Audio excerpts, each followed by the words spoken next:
আজকে তোমাদের সাথে শেয়ার করব আমি হসপিটাল ব্যাগে কি প্যাক করেছিলাম। প্রথম মাস থেকে 9 মাস অবধি যা যা চেক আপ করিয়েছিলাম সেই ডকুমেন্টসগুলো নিয়েছিলাম। তারপর প্রথম এই বেবির জন্য যা যা নিয়েছিলাম, একটা ড্রাই শিট, দুটো দুরকম কালারের সফট টাওয়াল, 3টে কাঁথা নিয়েছিলাম, এটা ভেবে যে যদি ঠান্ডা লাগে।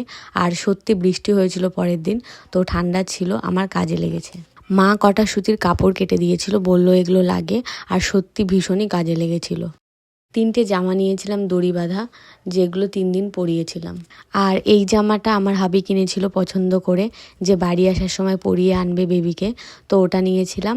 আর আরও একটা জামা নিয়েছিলাম যদি ঠান্ডা থাকে পরিয়ে আনার জন্য, দুটো দুরকম টাইপ নিয়েছিলাম। আর নিয়েছিলাম একটা টুপি, পায়ের মোজা আর মিটেন্স, যেগুলো আসার দিন পরিয়ে এনেছিলাম। এই ওয়াশ ক্লথ সেটটা কিনেছিলাম, যার মধ্যে থেকে 3টে নিয়ে গিয়েছিলাম। একটা বিবস নিয়েছিলাম ইনকেস যদি লাগে, দুটো প্যাম্পার্স আমি নিয়ে গেছিলাম, পরে আরও কিনেছিলাম হসপিটাল পৌঁছে। আর এই ওয়াইপসগুলো নিয়েছিলাম, একটা প্যাকেটই হসপিটালে ইউজ হয়েছে। স্যানিটাইজারও ক্যারি করেছিলাম একটা বড়। বেবিকে ক্যারি করে আনার জন্য এই ক্যারিং ব্যাগটা নিয়েছিলাম, এটা তো এখন আরোই লাগবে বেবিকে ক্যারি করে নিয়ে যেতে, for vaccine, hospital check up, এদিক ওদিক বেবিকে নিয়ে বেরোলে। নিজের জন্য নিয়েছিলাম একটা টাওয়াল আর একটা শল, কটা নাইটি, এগুলো সব ফ্রন্ট ওপেন ছিল যাতে বেবিকে বেস্ট ফিট করাতে সুবিধা হয় সেরকম। পিরিয়ড প্যান্টটি ক্যারি করেছিলাম, এগুলো খুব হেল্পফুল ছিল আমার জন্য, কারণ হসপিটাল যে প্যাডগুলো প্রোভাইড করেছিল সেগুলো খুব একটা ভালো লাগেনি আমার।